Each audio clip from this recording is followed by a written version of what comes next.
하나님 아버지, 오늘도 저희들 주님 앞에 나와 하나님 말씀 공부할 수 있도록 인도해 주셔서 감사드립니다. 주님, 저희가 주님께 찬양을 드리는 대로 주님 안에서 가치 있는 삶을 살기를 원합니다. 주님께서 온전히 저희 안에서 역사해 주셔서 주님을 저희를 통해 드러내 보여주시기를 원합니다. 주님, 저희들이 배우는 진리로 인해서 주님께서 더욱더 영광을 받으시고 또 주님의 이름에 사람들이 저희들을 보고 또 영광을 돌릴 수 있기를 원합니다. 주님, 이 시간은 주님 말씀 공부하는 시간입니다. 주님께서 시작하는 시간부터 마치는 시간까지 온전히 함께해 주시기 원합니다. 감사드리며 우리 주 예수 그리스도 이름으로 기도드렸습니다. 아멘. 예, 이번 시간에 지난 시간에 이어서 계속 이제 사도들의 표적으로서의 방언, 특히 이제 사도행전을 중심으로 살펴보도록 하겠습니다. 그리고 이제 다음 시간엔 이제 고린도전서에 나온 방언을 고린도전서 12장, 13장, 14장을 살펴보고 이번 시간엔 사도행전 10장, 11장 위주로 살펴보도록 하겠습니다. 사실 진도가 약간 지금 좀 늦게 나가고 있습니다. 이게 제가 이제 어떤 강의 교재를 만드는데 어떤 경우에 이제 교재를 많이 만들게 되면 이제 교재를 열심히 나가요. 그런데 계속 교재만 열심히 나가다 보니까 오히려 더 빨리 끝날 때가 있고 또 강의 교재가 평소보다 좀 적은 날이 있습니다. 이런 날은 이제 교재가 적으니까 다른 얘기를 많이 하게 되더라고요. 그래서 더 오히려 교재가 적은 날은 진도가 늦게 나가더라고요. 지난 시간 세 번의 시간이 다 그랬습니다. 교재가 양이 적었는데 오히려 다른 얘기를 하다 보니까 좀 길어진 것 같아요. 그래서 아직도 지금 2과인데 이제 부지런히 좀 나가보도록 하겠습니다. 어떤 의미에서 보면 예수 그리스도로 만족하지 못하면 다 이단이라고 볼 수가 있어요. 크게 넓게 본다면. 그렇죠. 예수님 안에 모든 것이 다 있습니다. 생각해 보세요. 골로새서 2장 9절에선 그분 안에, 예수님 안에는 하나님의 신격의 모든 충만이 몸으로 거한다고 말씀하고 있어요. 예수님 안에 하나님의 신격의 모든 충만이 거하고 있대요. 엄청난 거죠. 근데 그 예수님께서 영으로 우리 안에 거하시잖아요. 우리가 예수님을 믿는 순간 예수님께서 영으로 우리 안에 들어와 거하신 것이죠. 우리 안에 구원받은 사람 안에는 하나님께서 거하고 계신 것입니다. 근데 이것으로 만족하지 못한다면, 하나님께서 내 안에 거하시는 것으로 만족하지 못한다면 이단이라는 것이죠. 그렇죠. 그래서 승리하는 그리스도인의 삶을 살 수 있는 모든 것은 이미 구원받았을 때 다 받았습니다. 우리가 하나님께 앞으로 더 어떤 은사를 받을 수도 있어요. 그렇죠. 그래서 무엇인가 하나님을 위해서 또 어떤 일을 할 수도 있습니다. 그런데 승리하는 그리스도인의 삶을 살기 위해서 필요한 모든 것은 구원받을 때 이미 받았다는 것이요. 아들을 주신 분께서 무엇을 아끼고 안 주시겠어요? 그렇죠. 예수님을 주셨잖아요. 우리를 위해서. 근데 무엇을 하나님께서 더 아까워하시고 안 주시겠냐는 것이죠. 그렇죠. 그래서 그리스도 외에 다른 것이 필요한 것이 아니에요. 그러니까 영적인 삶을 살기 위해서 다른 것이 더 필요한 것이 아니라는 것입니다. 내가 어떤 사람의 병을 고치지 못해도 영적인 삶을 사는 데는 전혀 문제가 없다는 것이요. 또 내가 병 고침을 받지 못해도 영적인 삶을 사는 데는 전혀 문제가 없다는 것입니다. 내가 방언을 하지 못해도 영적인 삶을 사는 데는 전혀 문제가 없다는 것이요. 그렇죠. 은사주의자들은 방언을 해야 더 영적인 생활을 하는 것처럼 주장합니다. 그러나 전혀 그렇지 않아요. 영적인 분, 하나님, 예수 그리스도께서 하나님의 거룩하신 영께서 내 안에 계시면 영적인 삶을 사는데 전혀 부족함이 없다는 것이요. 방언을 못해도, 그렇죠. 어떤 다른 대단한 능력이 없어도, 물질이 없어도 영적인 삶을 사는 데는 전혀 부족하지 않다는 것입니다. 은사주의자는 방언이 성령님의 능력이라고 가르쳐요. 근데 성경에선 물론 방언, 이제 알지 못한 언어, 어떤 언어, 텅, 이 방언이 성경에 분명히 나옵니다. 사도행전과 고린도전서에 주로 나오죠. 그런데 성경에서는 단 한 번도 방언이 성령님의 능력이라고 하신 적이 없어요. 그럼 성경에서 무엇이 하나님의 능력이라고 하시는지 아세요? 무엇이? 로마서 1장 16절에 나오죠. 복음이 하나님의 능력이라고 말씀하고 있어요. 찾지 않으셔도 돼요. 복음이 하나님의 능력이라고 말씀하고 있어요. 방언이 아니라. 그렇죠. 여러분들이 복음을 알고 계시면, 복음을 믿으셨으면 하나님의 능력을 가지고 있는 거예요. 그 능력을 밖에 나가서 내가 복음을 전하면 그 하나님의 능력을 사용하는 것이죠. 그렇죠. 방언은 선물이지, 물론 이제 지금은 사라진 선물이라고 볼 수가 있어요. 과거 이제 2000년 전에 주셨던 기독교를, 초기 기독교, 아직 신약 성경이 없을 때 기독교를 세우시기 위해서 하나님께서 주신 선물이었다는 것입니다. 마치 에베소서 4장에서 대언자와 사도들을 선물로 주셨다는 것처럼. 근데 대언자와 사도들은 사라지고 없죠. 그래서 이 대언자와 사도들은 다 교회를 초기 기독교 시대에 아직 신약 성경이 존재하지 않았을 때 기독교를 세우기 위해서 하나님께서 교회에 주신 선물이었습니다. 이 방언이라는 것은 사도들과 대언자들이 또 이 기적 이런 것들, 이적, 기적, 표적 이런 것들은 사도들과 대언자들이 사용하던 것들이었어요. 하나님께서 특별한 목적을 가지고 그들에게 주셨던 것이죠. 예, 그래서 성경적 기독교의 관점에서 보면 하나님의 말씀으로 충분하다는 것입니다. 근데 하나님의 말씀이 아직 완전히 기록되지 않았을 땐 하나님께서 방언을 보조적인 수단으로 주셨던 것이요. 하나님의 말씀이 완전히 기록되고 나서는 더 이상 방언이 필요 없다는 것이죠. 이 말씀이면 된다는 것이요. 이 말씀의 능력으로 모든 것이 다 해결될 수 있다는 것입니다. 예, 그래서 방언을 해야 더 영적이 되는 것이 절대로 아니라는 것이요. 성경에서는 그런 말씀이 없습니다. 오히려 성경에선 방언은 영적이지 않은 사람들을 위해서 주신 것이요. 우리가 이제 나중에 찾아보도록 하겠습니다. 믿지 않는 자들을 위해서 주신 것이요. 방언은. 생각해보세요. 믿는 사람이 영적이겠어요? 믿지 않는 사람이 영적이겠어요? 믿는 사람이 영적이겠죠. 믿지 않는 사람들을 위해서 이런 기적들을 주신 것입니다. 믿는 사람을 위해서는 기적을 주실 필요가 없어요. 하나님의 말씀으로 충분하다는 것이죠. 예, 그래서 사도행전 1장부터 살펴보도록 하겠습니다. 오늘은 사도행전 1장, 2장 또 주로 10장의 내용을 좀 살펴보도록 하겠습니다. 사도행전에 보시면 이제 방언을 하는 장면이 3번 나옵니다. 그래서 2장에 나오고 또 이제 10장에 나오고 19장에 나옵니다. 그래서 그 외에는 실제적으로 성경에서 방언을 하는 사람이 등장하지 않아요. 또 요 기간만, 요 때만 방언을 하는 사람들이 나옵니다. 그래서 우리가 이 문맥을 이번 시간과 다음 시간 이 문맥을 살펴보면 과연 이 사람들이 왜 방언을 했고 왜 이때 방언이 필요했는지를 알 수가 있다는 것이요. 그렇죠? 생각해보세요. 방언은 성경에 의하면 분명히 선물입니다. 선물. 고린도전서에 나오죠. 우리가 다음 시간에 살펴볼 텐데. 근데 이 선물이라는 것은 달라고 조른다고 주는 것은 아니라는 것이죠. 선물은 한 사람이 다른 사람에게 주는 것이에요. 상대방이 받을 자격이 없어도 주는 것이죠. 선물은 노동의 대가가 아닙니다. 신앙생활을 열심히 하면 주는 것도 아니라는 것이죠. 그건 보상이죠. 방언은 보상이 아니라 선물이라는 것이요. 신앙생활을 열심히 했다고 해서 주는 건 아니라는 것이죠. 그러니까 무엇이냐면 어떤 사람은 이제 물론 그 사람이 하는 방언도 잘못된 거지만 자기가 방언을 한다는 이유로 자기가 더 영적인 사람이라고 주장을 해요. 만약에 방언이 보상이라면 그 사람은 영적인 사람이죠. 근데 방언은 보상이 아니라 선물이에요. 은사. 과거에 우리가 성경에 은사라고 되어 있었죠. 은사, 선물 다 같은 말이에요. 기프트예요. 기프트. 그러니까 방언은 선물이지 보상이 아니라는 것이죠. 그래서 어떤 사람이 만약에 가정을 해서 어떤 사람이 방언을 할 수 있다 할지라도 그게 그 사람이 더 영적인 것은 아니라는 것이에요. 그렇죠. 누군가에게 선물을 받았다면 선물은 자격이 없는 사람에게도 주는 게 선물이라는 것이죠. 그럼 선물을 받았다는 자체가 자기가 잘난 것을 입증하는 것은 아니라는 것이죠. 예. 2장에 보시면 2장 사도행전 2장 1절부터 제가 읽어볼게요. 오순절 날이 충만히 임하였을 때 그들이 다 한 마음이 되어 한 곳에 있더라. 2절에 갑자기 하늘로부터 급하고 강한 바람 소리 같은 소리가 나고 그들이 앉아있던 온 집안에 그것이 가득하며 또 불의 혀같이 갈라진 것들이 그들에게 나타나 그들 각 사람 위에 앉더라. 이렇게 말씀하고 있죠. 우리가 지난 시간에 성경은 하나님의 말씀을 해석하는 유일하게 바른 방법은 문자적인 해석이라고 말씀드렸죠. 이 외에 모든 해석은 다 잘못된 해석입니다. 유일하게 맞는 단 하나의 해석 방법은 문자적 해석이에요. 다만 이제 적용을 역사적으로 적용할 수 있고 영적으로 적용할 수 있고 예언적으로 적용할 수 있고 그렇게 적용할 수가 있는 것이죠. 또 교리적으로 적용할 수가 있고. 그러니까 적용은 이렇게 여러 가지로 적용을 할 수가 있습니다. 이 말씀이 그건 무슨 말이냐면 어떤 말씀이 자기에게 직접 하시는 말씀은 아니지만 자기가 그 말씀을 통해서 교훈을 얻을 수가 있다는 것이요. 그것이 적용이죠. 적용은 다양하게 할 수가 있어요. 그러나 해석은 문자적 해석 외에 모든 해석이 다 잘못된 해석입니다. 그렇죠. 근데 이 얘기를 다른 데서는 이게 정상적으로 이런 얘기를 해요. 모든 학문에서. 근데 기독교에서만 이런 얘기를 하면 이상하게 생각한다는 거예요. 아니야, 그거 왜 뭐 다른 해석이 있을 거야 이렇게 생각한다는 것이죠. 근데 다른 해석에서, 다른 학문에선 택도 없는 소리라는 것이에요.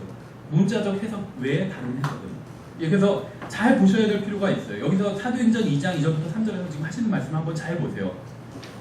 여기서 지금 믿는 사람들에게 무엇인가가 임한 것을 볼 수가 있습니다. 근데 뭐라고 얘기하냐면 불의 혀같이 갈라진 것들이라고 말씀하고 있어요. 불이 임했다고 말씀하고 있지 않죠. 불의 혀같이 갈라진 것들이라고 했어요.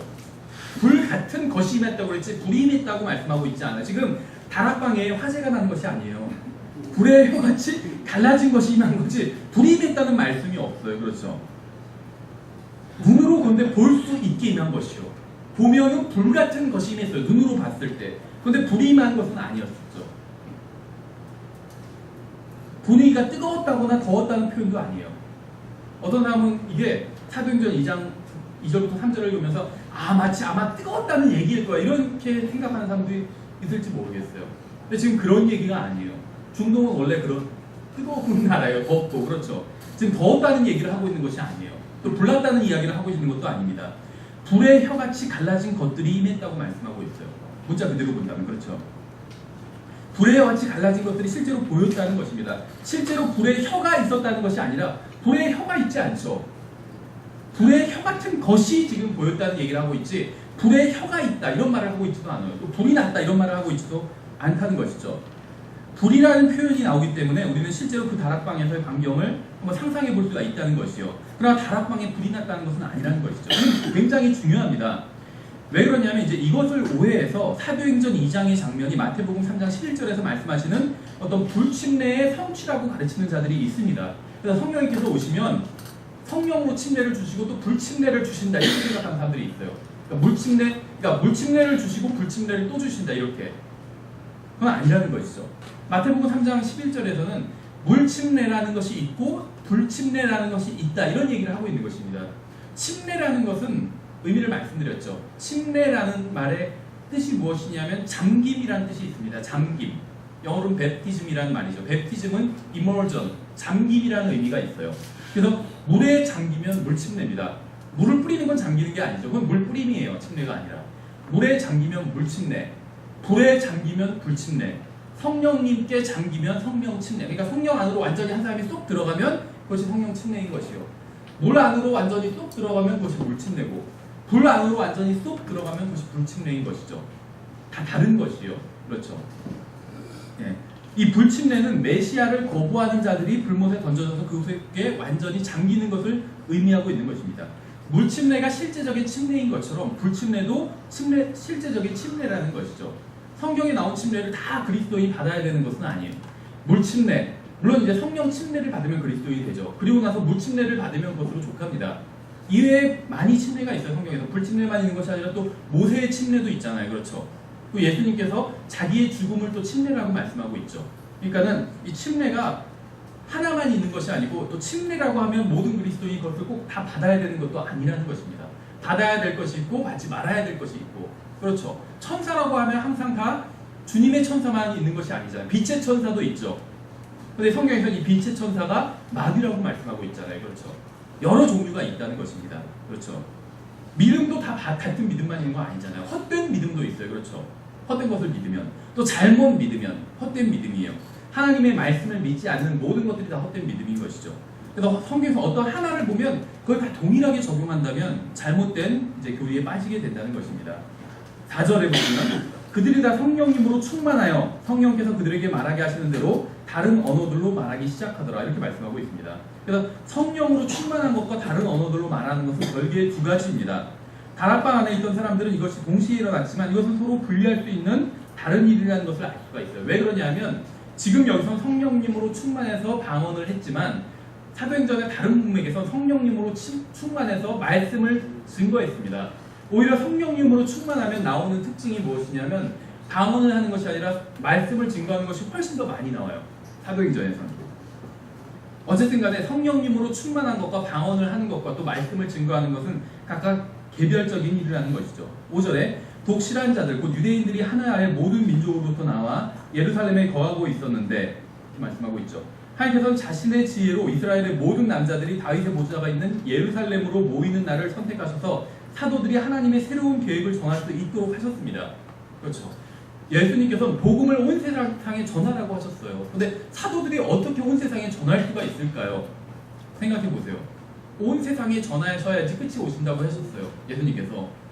그래서 지금 뭐 땅끝 선교회 뭐 이런 것도 있어요. 그런데 실제로 예수님께서는 2000년 전에도 오실 수가 있었어요. 그렇죠? 어떻게 오실 수가 있었을까요? 그러기 위해서 온 세상에 먼저 복음이 전해져야 되는데 하나님께서 사람들을 다 모아 오셨다는 것이요. 한꺼번에 세계 각지에 흩어져 있던 유대인들을 모아 오셨다는 것입니다. 유대인들이 세계 각지에 흩어져 있어도 다 어떤 1년에 어떤 날이 되면 예루살렘에 모여서 하나님께 경배를 드리러 왔었죠. 경건한 유대인들이. 그래서 이 사람들, 일단 경건한 유대인들, 하나님을 믿는 유대인들이어야지 메시아를 받아들일 수가 있겠죠. 그래서 이 사람들이 모이도록 하셨다는 것이 하나님께서 자연스럽게. 그래서 이 모인 사람들에게 이제는 복음을 전하는 일만 남았죠. 근데 문제는 무엇이냐면 이 모인 사람들이 각자 다 다양한 곳에서 왔기 때문에 그곳의 언어를 가지고 있던 사람들이에요. 그렇죠. 그래서 이 사람들에게 또 이제 복음을 전하기 위한 두 번째 장애물이 언어였던 것이죠. 첫 번째는 이제 지역적인 것들. 그런데 다 모였기 때문에 그것은 해결이 됐죠.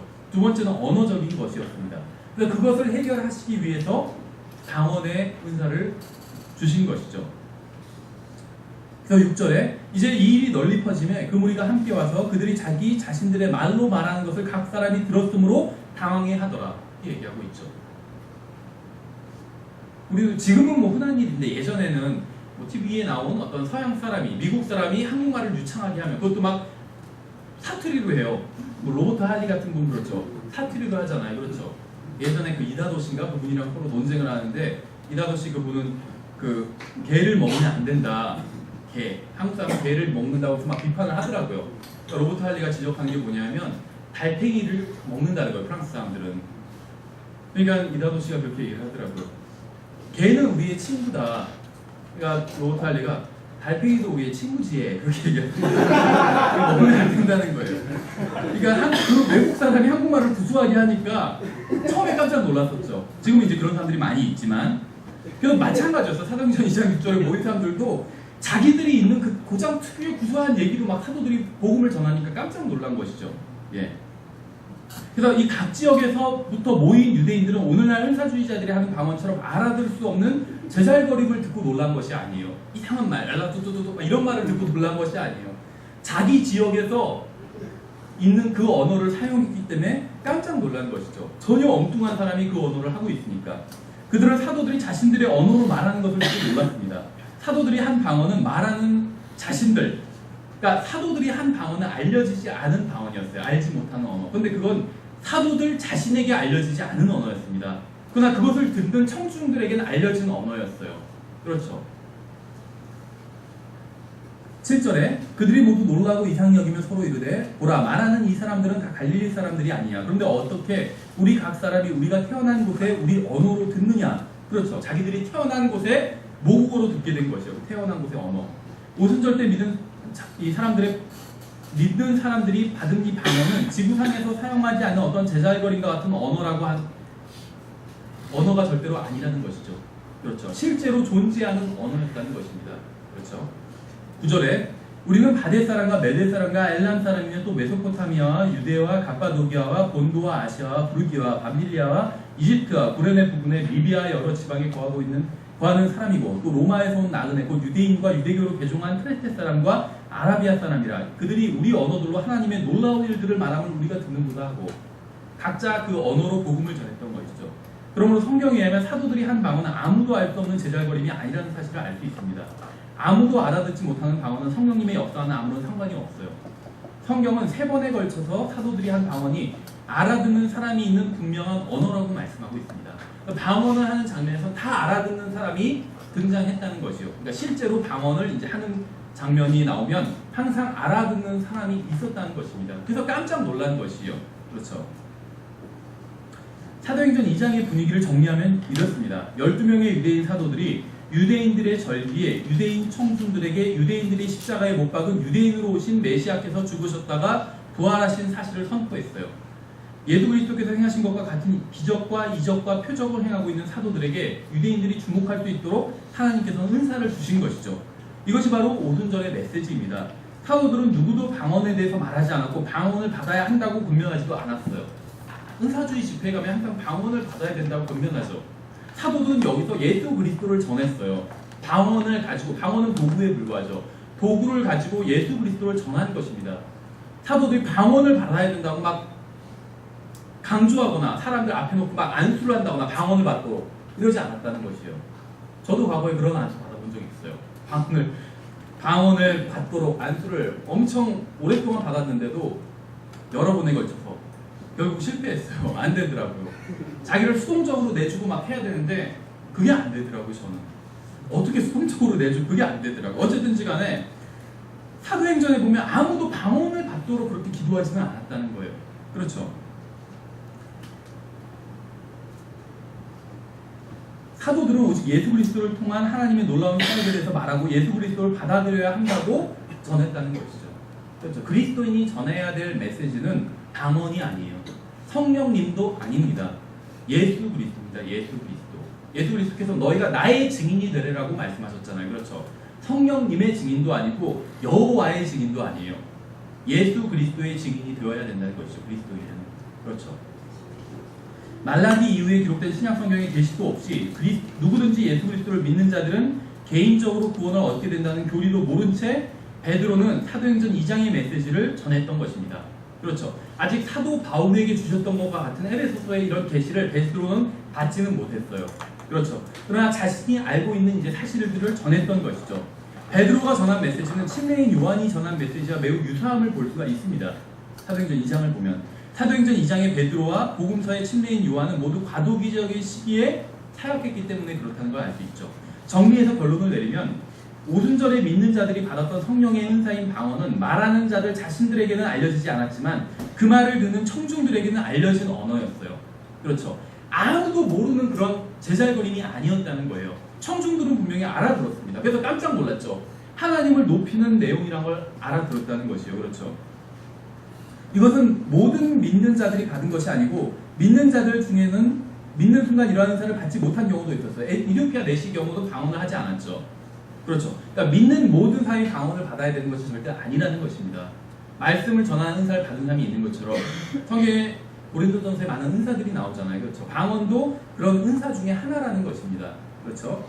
그래서 아무도 모르는 제잘거림과 같은 방언을 받지 못하면 성령을 받은 것이 아니라는 주장은 거짓 교리라는 것이죠.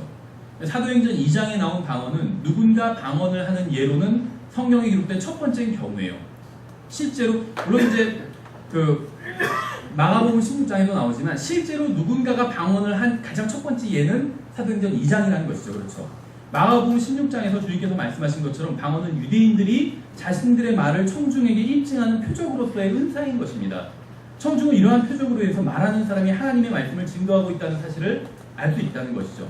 사도행전 2장을 보면 증거하는 자들도 유대인들이고 청중들도 유대인들이고 회심한 자들도 역시 유대인들이었다는 사실을 알 수 있습니다. 유대인과 교회를 나눠야 된다고 말씀을 드렸죠. 굉장히 중요합니다. 그래서 성경을 문자적으로 해석하는 것, 이것이 가장 큰 성경 해석의 원칙이라고 말씀을 드렸죠. 그러면 그 다음에 다른 원칙들은 다 딸려오게 돼 있습니다. 성경을 문자적으로 해석하면 문맥에서 유대인에게 하시는 말씀은 유대인에 대한 것이고 이방인에게 하시는 말씀은 이방인에 대한 것이고 교회에게 하시는 말씀은 교회에 대한 것입니다. 그래서 사도 바울이 서신서 나중에 잘 읽어보세요. 사도 바울이 휴거에 대해서 이야기하고 있을 때, 들림받아서 변화되는 것에 대해서 얘기하고 있을 때, 그런 것에 대해서 얘기하고 있을 때 우리라는 표현을 써요. 우리. 그런데 이 세상에서 환난을 당해야 되는, 교회는 환난을 통과하지 않죠. 이방인들과 유대인들이 환난을 통과합니다. 근데 환난을 통과하는 사람들에 대해서 얘기할 때, 또 적그리스도가 오면 적그리스도를 따르게 될 사람들의, 미혹당할 사람들에 대해서 얘기할 때는 그들이라는 표현을 쓰고 있어요. 나중에 한번 찾아보세요. 성경에서 구분하고 있다는 것이죠. 교회와 이방인과 유대인들을 구분하고 있다는 것입니다. 그렇죠. 그래서 방금 읽은 사도행전 2장의 문맥은 유대인들에게 얘기하는 장면이라는 것이에요. 다른 이방인들이 관련이 없었다는 것이죠. 그래서 하나님께서 표적을 주셨다는 것이요. 유대인들은 표적을 구하기 때문에 표적을 주셨던 것이요. 근데 이디오피아 내시에게 복음을 전할 때 표적이 없었죠. 이방인이었기 때문에 표적이 없었던 것이요. 근데 물론 나중에 이방인이어서 표적이 있는 경우가 있습니다. 그 경우는 이제 사도행전 10장에 나오는데 그건 이제 조금 이따가 살펴보도록 하겠습니다. 그래서 이스라엘 사람들은 침례인 요한이 가르친 것에 예수 그리스도의 사역과 인격을 더한 교리로 받아들이고 회심했어요. 사도행전 2장의 문맥에선. 그렇죠.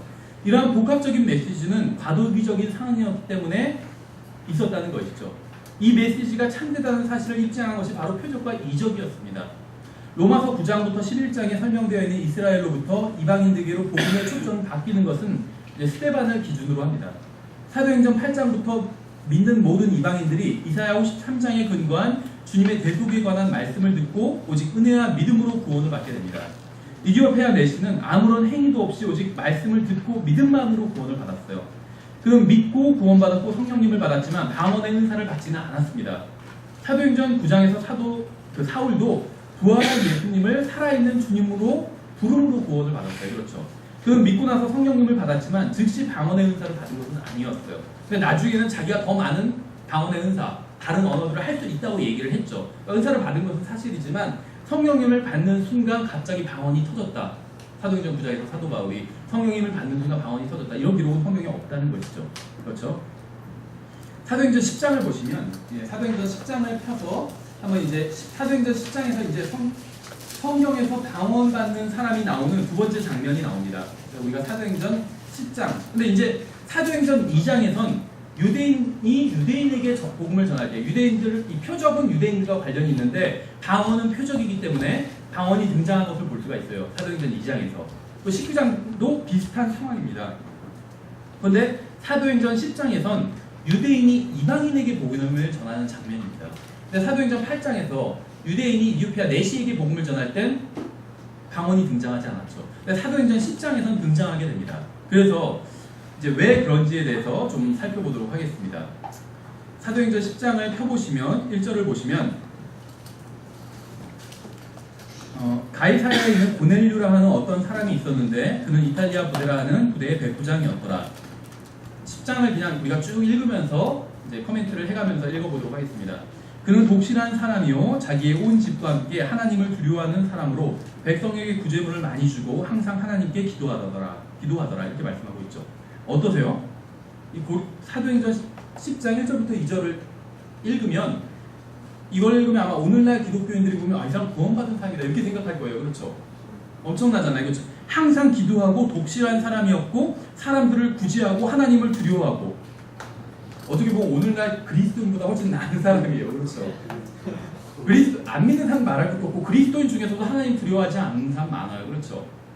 그러니까 죄 짓고 사는 거예요. 그리스도인들도 구원받은 사람들도. 근데 고넬료는 구원받지 않았음에도 불구하고 하나님을 두려워하는 사람이었어요. 지혜로운 사람이었죠. 시가서에서 나오잖아요. 지혜의 시작은 하나님을 두려워하는 것부터 시작된다고 말씀하고 있죠. 예. 고넬료는 독실한 사람이었고 하나님을 두려워했고 구제활동을 했고 하나님께 기도했으나 여전히 구원받지 못한 사람이었습니다. 그가 구원받지 못한 이유는 예수 그리스도를 모르기 때문이에요. 예수님을 모르면 아무리 선하고 종교적이라 할지라도 구원받지 못한 거예요. 아무리 구제를 많이 하고 독실하고 기도를 많이 하고 그런다 할지라도 예수님을 모르면 구원받지 못한 거예요. 고넬료가 그랬죠. 훌륭한 사람이었지만 구원은 받지 못했어요. 그렇죠? 성경은 구원받지 않았는데도 불구하고 고넬료에 대해서 나쁘게 이야기하지 않고 있음을 주목할 필요가 있습니다. 어떤 분은 참 안타까워요. 구원받지 않은 사람들 얘기할 때 욕을 하면서 얘기하는 분들이 있어요. 목사님이 저런 뭐 쓰레기 같은 것들이라고 그러고 전에도 말씀드렸죠. 바퀴벌레 같은 인간들이라고 그러고 그런 식으로 얘기하더라고요. 구원받지 않았다는 이유로 조롱하고 그것은 바른 태도가 아니에요. 보세요. 성경에서 구원받지 않은 사람에게 대해서 묘사하면서 막 욕설을 하고 있지 않죠. 그렇죠. 있는 그대로 얘기하고 있어요. 구원받지 않은 사람이라고 해서 그 사람을 욕하고 저주할 필요가 없다는 것입니다. 하나님께서도 그렇게 하지 않았어요. 그렇죠. 예. 3절 낮에 9시쯤 되어 그가 환상 중에 하나님의 천사가 자기에게 들어와 자기에게 이르되 고넬료야 하는 것을 분명히 보매 그가 그를 바라보고 두려워하여 이르되 주여 무슨 일이니까 하니 그가 그에게 이르되 내 기도와 내 구제가 올라와 하나님 앞에 기억되었은즉 이렇게 말씀하고 있죠. 하나님께서는 구원받지 않은 고넬료의 기도를 들어주셨습니다. 놀랍지 않아요? 인본주의자들이나 킹제임 성경을 믿는 사람들 중에 하나님께서는 구원받지 않은 사람들의 기도는 듣지 않으신다고 주장하는 사람들이 있습니다. 그런 생각은 잘못된 거예요. 성경에 그런 게 없어요.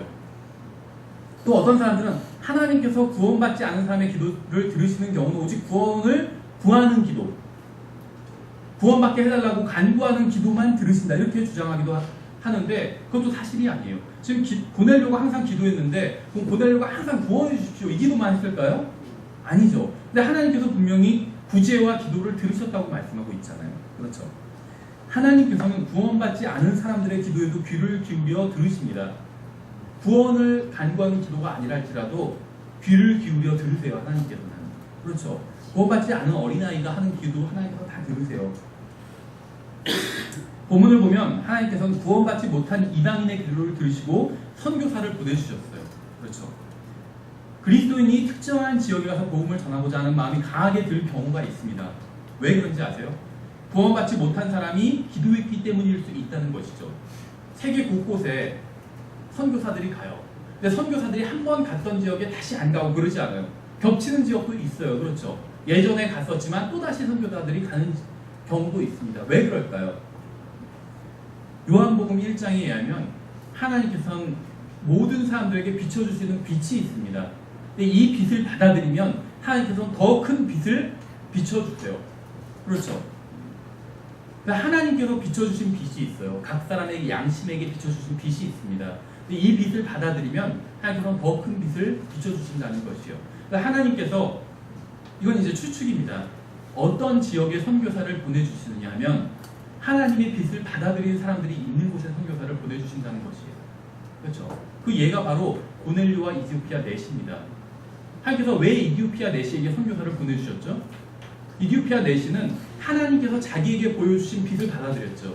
그래서 하나님께서는 빌립을 보내주신 것이죠. 선교사를 보내주셨던 것이죠. 왜 고넬료에게 선교사를 보내주셨죠? 고넬료는 하나님께서 자기에게 보여주신 빛을 받아들였죠. 그래서 하나님께서 더 큰 빛을 비춰주신 것입니다. 그렇죠. 그래서 받는 사람이 더 받아서 있게 되고 없는 사람은 없어지게 된다는 거죠. 더. 어쨌든 간에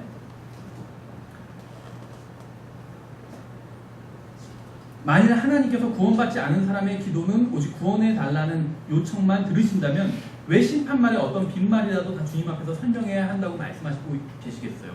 그렇죠. 주님께서 그랬잖아요. 우리가 하는 어떤 빈말도 심판날에 다 하나님 앞에 해명해야 된다고 말씀하고 있어요. 왜 그러냐면 하나님께서는 우리가 하는 모든 말을 다 들으시기 때문에 구원받지 않은 사람의 기도도 들으시는 거예요. 그렇죠. 하나님께서는 모든 사람의 모든 말을 다 들으시기 때문에 모든 사람들은 심판받을 때 자신이 한 말에 대해서 주님 앞에서 해명해야 됩니다. 하나님께서는 상황에 제한받으신 분이 아니라는 것이죠. 근데 이제 여기서 보시면 천사는 고넬료에게 복음을 전하지 않은 것을 볼 수가 있어요. 천사는 고넬료에게 복음을 전하는 것이 허락되어 있지 않았기 때문에 그렇습니다. 생각해보세요. 천사가 복음을 모르고 있었을까요? 천사가 알아요. 복음이 무엇인지. 베드로전서 1장 12절에선 이 복음에 대해서 말씀하시면서 천사들도 살펴보기를 갈망하는 것이라고 말씀하고 있어요. 천사들은 복음이 무엇인지 알고 있습니다. 그렇죠. 천사들이 갈망하고 살펴보고 있기 때문에 이 땅에 내려와서 하나님의 또 사역을 하고 있기 때문에 선교사들이 복음을 전한 하나님의 사람들이 복음을 전하는 것을 듣고 알기 때문에 복음이 무엇인지 알고 있습니다. 천사들은. 근데 천사들이 복음을 전하는 것이 허락되어 있지 않다는 것이에요. 그렇죠. 생각해보세요. 고넬료는 복음을 들어야 하는 사람이죠. 근데 천사가 나타났어요. 그럼 천사는 복음을 알고 있는 존재죠. 그럼 천사가 그냥 고넬료에게 복음을 전하면 되잖아요. 그렇죠. 근데 천사는 복음을 전하는 것이 허락되어 있지 않습니다. 그렇기 때문에 천사는 다른 사람을 부르라고 고넬료에게 힌트를 주고 있는 거죠. 그렇죠. 복음을 알고 있는 다른 사람을 부르라고 얘기해 주고 있다는 것이죠. 그렇죠. 그래서 만일 어떤 사람이 자기가 천사로부터 새로운 복음을 받았다고 주장한다면 그는 천사가 아닌 미혹하는 영으로부터 복음을 받은 것이죠. 전에 말씀드린 것처럼 요셉 스미스는 자기가 천사로부터 황금으로 된 책을 받았다고 얘기해요. 그게 몰몬 영이래요. 그래서 천사로부터 메시지를 들었다고 주장을 합니다. 근데 성경에 의하면 그것은 미혹하는 영으로부터 빛의 천사 마귀로부터 받은 것이죠. 메시지를. 하나님의 천사는 절대 메시지 복음을 얘기해 주시지 않아요. 성경에 의하면 그렇죠. 예.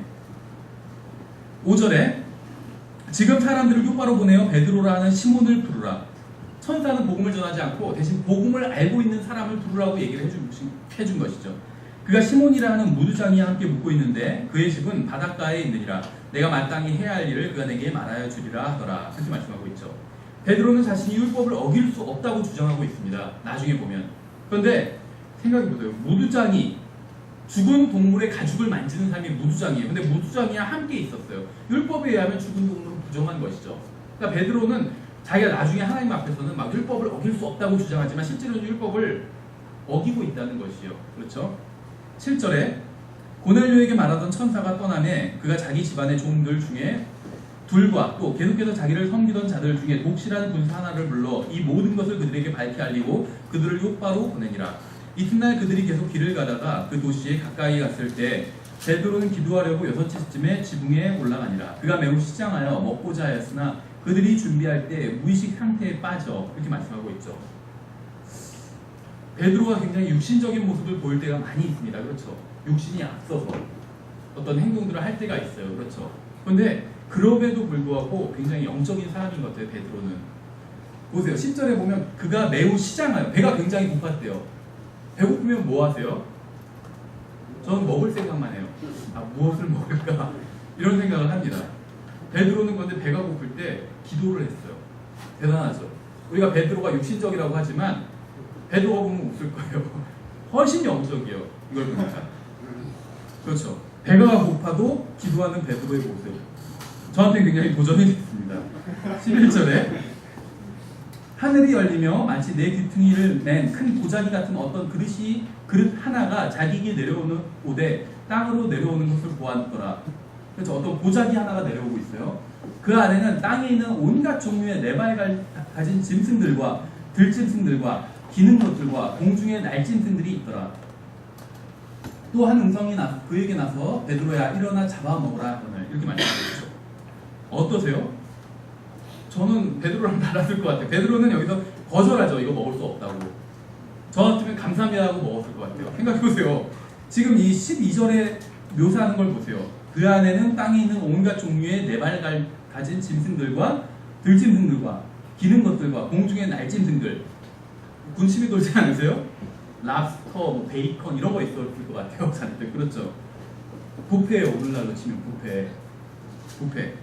14절에 보시면 베드로가 이르되 주여 그리할 수 없나이다. 내가 속되거나 부정한 것을 결코 먹지 아니하였나이다. 그래. 생각해보세요. 아까 5절, 6절에 보면 베드로는 무두장의 집에 있었죠. 죽은 동물을 만지는 사람은 율법에 의하면 부정한 사람입니다. 근데 그런 사람과 함께 있었어요. 율법을 어기고. 근데 여기서는 또 의로운 체 하죠. 이게 사람의 모습이에요. 하나님 앞에서 자기가 의롭다고 여겨요. 왜냐하면 하나님이 어떤 명령을 자기가 지켰기 때문에, 자기가 좋아하고 지킬 만한 명령을 지켰기 때문에 자기가 의롭다고 여겨요. 그러나 실상은 자기가 지키기 싫어하는 것은 지키지 않는 경우가 너무나도 많다는 것이죠. 우리 마찬가지로 그리스도인들도 내가 다른 형제보다 의롭다고 생각하는데, 왜냐하면 내가 좋아하는 어떤 것들, 내가 할 수 있는 어떤 것들을 하기 때문에. 하나님의 관점에서 보면 그렇지 않은 경우가 많이 있다는 것이죠. 이건 굉장히 독특한 표현이 나와요. 주여 그리할 수 없나이다. 그렇죠. 이건 모순되는 말입니다. 주님 그렇게 하겠습니다 이렇게 얘기해야 돼요. 그렇죠. 주님이라면 그렇게 하겠습니다 이렇게 얘기해야 되는데 주여 그리할 수 없나이다. 그러니까 주님이라고 했으면 그리하겠습니다 이렇게 얘기하든지, 아니면 그리할 수 없나이다 라는 얘기를 하고 싶으면 그냥 그리할 수 없나이다, 예수님 그렇게 할 수 없습니다 이렇게 얘기를 하든지. 근데 주님 그리할 수 없습니다, 이건 모순되는 말이라는 것이죠. 그렇죠. 주님이면 자기의 주인이라는 거예요. 그럼 그리할 수 없는데요 이렇게 얘기할 수는 없다는 것이죠. 그렇게 하겠습니다 이렇게 얘기를 해야 돼요. 주님께는 주님이기 때문에. 그렇죠. 모순이 되는 말이에요. 근데 우리도 이럴 때가 많이 있죠. 주님이라고 부르면서 주님께서 하지 말라는 일들을 할 때가 있어요. 원하시지 않는 일들. 그렇죠. 똑같죠. 다시 베드로와 우리가 비슷한 수준이 된 것이죠. 15절. 그 음성이 다시 두 번째 그에게 말하되 하나님께서 깨끗하게 하신 것을 내가 속되다 하지 말라 하더라. 이 일이 3번 있은 뒤에 그 그릇이 다시 하늘로 올려지더라. 이렇게 말씀하고 있어요. 베드로는 주님과 논쟁한 것이에요. 계속. 그러니까 3번이나 주님께서 보여주셨어요. 굉장히 완악하죠. 이걸 보면. 똑같은 말씀을 3번 하셨어요. 그런데도 계속 거절했던 거죠. 베드로가. 그러니까 하나님께서 3번. 생각해보세요. 여러분이 부모인데 자식한테 어떤 거 하지 마 그랬는데 해요. 두 번째 또 하지 마 그래도 또 해요. 3번째 할 때 열 안 받겠어요. 그렇죠. 하나님께서는 그래도 참으시고 베드로에게 말로 좋게 얘기해 주셨던 것이죠. 17절에 이제 베드로가 자기가 본 이 환상이 무엇을 뜻하는지 속으로 의아해할 때 보라 고넬료가 보낸 사람들이 시몬의 집을 물어보고 문 앞에 서서 이렇게 얘기하고 있습니다. 여기서 이제 속으로 의아해할 때 이렇게 했는데 사실은 의심할 때요. Peter doubted in himself 이렇게 돼 있습니다. 영어로. 베드로가 속으로 자기 자신 속에서 의심하고 있을 때 이렇게 돼 있어요. 영어로는. Peter doubted in himself. 그렇죠. 베드로는 자신이 본 것을 믿지 않은 거예요. 의심은 믿지 않는 거죠. 베드로는 믿지 않았습니다. 하나님의 말씀을. 그렇죠.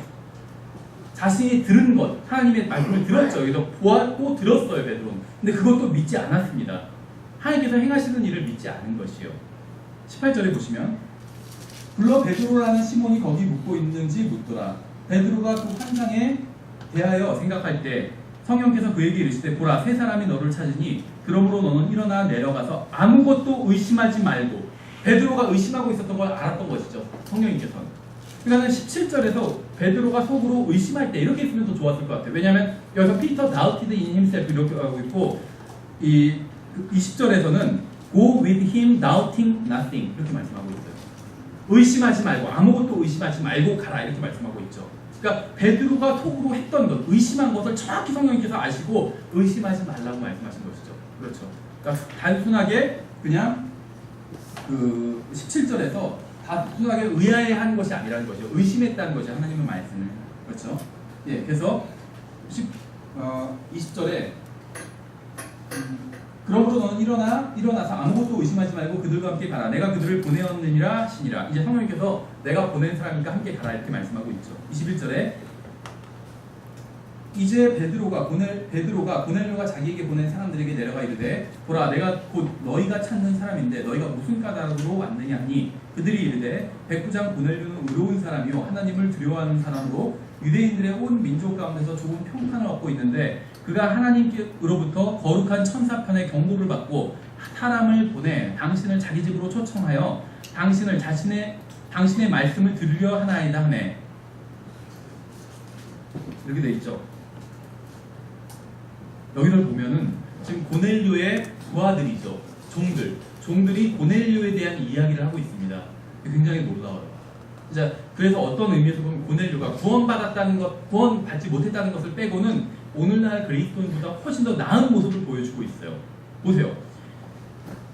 이 고넬료의 종들과 부하들이 고넬료에 대해서 좋게 얘기하고 있어요. 오늘날로 치면 직장 상사에 대해서 좋게 이야기하고 있는 것입니다. 생각해보세요. 여러분의 직장 동료, 또 부하 직원이 여러분이 없는 자리에서 여러분을 어떻게 평가할까요? 고넬료는 정말 선한 사람이었던 것이죠. 생각해보세요. 여러분의 직장 상사를 생각해보세요. 한번. 상사, 사장님. 그 사람이 없는 자리에서 그 사람에 대해서 좋은 얘기를 하시나요? 그러지 않죠. 그러기는 참으로 힘들다고 생각을 합니다. 그렇죠. 왜냐하면 직장 상사들은 안 좋은 말도 할 때가 많기 때문에 부하 직원은 일을 시키기 위해서 좀 다그치고 안 좋은 말을 할 때도 있죠. 그럼에도 불구하고 고넬료는 간증이 훌륭한 사람이었기 때문에 고넬료가 없는 자리에서 이 부하들이 고넬료에 대해서 좋은 얘기를 하고 있는 것이죠. 그렇죠. 고넬료의 칭찬을 하고 있어요. 이건 엄청난 간증입니다. 물론 고넬료는 그리스도인이 아니지만 23절에 이에 베드로가 그들을 불러들여 묵게 하고 이튿날 그들과 함께 떠나니 요파에서 온 어떤 형제들도 그와 함께 가니라. 그 다음날 그들이 가이사랴에 들어가니라. 고넬료가 자기 친족들과 가까운 친구들을 함께 부르고 그들을 기다렸더라. 베드로가 들어올 때 고넬료가 그를 맞이하며 그의 발 앞에 엎드려 그에게 경배하거늘 이렇게 말씀하고 있죠. 소위 로마 가톨릭에서는 베드로를 첫 번째 교황이라고 주장을 합니다.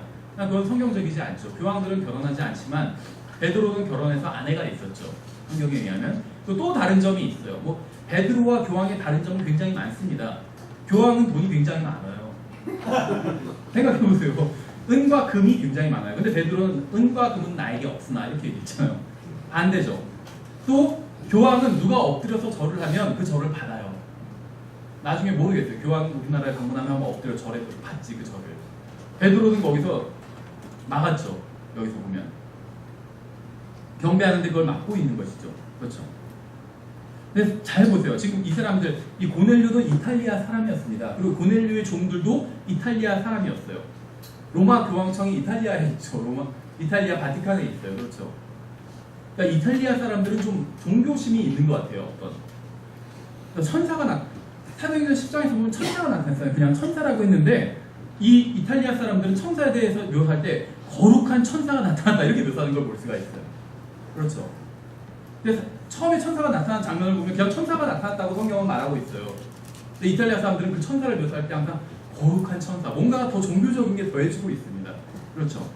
그래서 어떤 종교적인 사람을 보니까, 대단한 사람을 보니까 당장 엎드려서 또 경배를 하기 시작했어요. 얼마나 종교적이에요, 이 사람들이. 이탈리아 사람들이 원래 그런가 봐요. 그렇죠. 지금 그 교황을 섬기는 사람들이 그래서 교황을 섬기나 봐요. 굉장히 종교적인 사람들에서. 26절에 베드로가 그를 일으키며 이르되 일어서라 나도 사람이라 하고는, 이것이 올바른 태도죠. 그렇죠. 교황은 인사를 받지만, 경배를 받지만 베드로는 받지 않았어요. 왜냐하면 이것이 하나님의 사람이 가져야 될 올바른 태도이기 때문에. 그렇죠. 어떤 분은 그렇더라고요. 그분은 성경을 번역하신 분인데 누가 만나자마자 와, 이렇게 위대하신 분을 만나서 너무 반갑다고 하면서 절을 하려고 하더래요. 그래서 자기도 이랬다고 하더라고요. 그러지 마라, 나도 사람이라 그랬다고 하더라고요. 절하려고 하는 사람한테. 뭐 그분이 잘못한 것인 것도 많지만 그건 굉장히 잘하신 것 같아요. 그렇죠. 27절에 그와 말하며 안으로 들어가 많은 사람이 그와 함께 와 있음을 보고, 이렇게 얘기했죠. 고넬료는 열심히 주님을 찾는 자였고 결국 구원의 길로 들어설 수 있었습니다. 고넬료는 복음이 들어가기 좋은 땅이었어요. 근데 우리 앞에서 보면 고넬료가 굉장히 간증이 좋은 사람이었다는 걸 알 수 있어요. 24절에 보면 고넬료가 자기 친족들과 가까운 친구들을 부르니까 다 모였어요. 그렇죠. 생각해보세요. 여러분이 예를 들면 오늘, 예를 들면 아니면 내일 복음을 전하실 목사님을 초대할 테니까 다 모이십시오. 친구들과 친척들한테 다 그렇게 전하면 그 사람들이 다 모일까요? 그날? 내일? 안 모일 거예요. 그렇죠. 생각해보세요. 여러분 친척들 생각해보세요. 여러분이 말 한마디면 다 모일까요? 대단한 간증이에요, 이건. 그렇죠. 엄청난 간증이다. 구원받지 않, 그러니까 이 고넬료를 보면 구원받은 그리스도인들이 엄청 부끄러워져요. 생각해보세요. 제가 친척들한테 내일 복음을 전할 분을 모셔올 테니까 다 모이십시오 하면 모일까요? 웃기지 마, 그러겠죠 아마. 대부분 그럴 거예요. 고넬료가 그런 얘기를 했을 때는 다 모였어요. 이 사람의 평소에 어떤 행위를 보고 모였던 거겠죠. 말과 행위와 이 사람의 간증을 보고. 그렇죠. 이건 그리스도인들이 본받아야 될 부분인 것 같아요. 어쨌든 간에 고넬료는 복음이 들어가기에 좋은 땅이었습니다. 좋은 땅. 그렇죠. 28절에 그들에게 이르되 유대인인 사람이 다른 민족에 속한 사람과 교제하거나 그에게 가까이 가는 것이 율법에 어긋나는 일인 줄을 너희가 아느니라. 자기가 율법 대단히 잘 지키는 것처럼 얘기하고 있죠. 그러나 하나님께서는 내가 어떤 사람을 속되다고 하거나 부정하다고 하지 말 것을 내게 보이셨느니라. 그러므로 내가 초청 받자마자 거절하지 아니하고 3번이나 거절했지. 2번이나 거절했잖아요. 그렇죠? 하나님께서 보여주셨을 때. 근데 여기서 거짓말하고 있네요. 초청 받자마자 거절하지 않냐고 너희에게 묻노라. 그러므로 내가 묻노니 너희가 무슨 의도로 사람을 보내어 나를 불렀느냐 하며, 이렇게 얘기하고 있죠. 즉시 온 것처럼 이야기하지만 아직 의심이 있어요. 왜 불렀을까 이 사람들이? 이 의심이 언제까지 베드로가 갖고 있는지 아세요? 이 의심이? 베드로는 이방인들에 대해서 의심을 갖고 있었어요. 여기서도 의심을 갖고 있어요. 여기서 이방인들에게는 지금 당당한 것처럼 얘기했지만 속으로는 아, 이래도 되나? 막 이런 생각을 하고 있었다는 거예요. 언제 그것이 깨지는지 아세요? 갈라디아서에서 깨져요. 갈라디아서에서. 사도 바울이 책망하죠.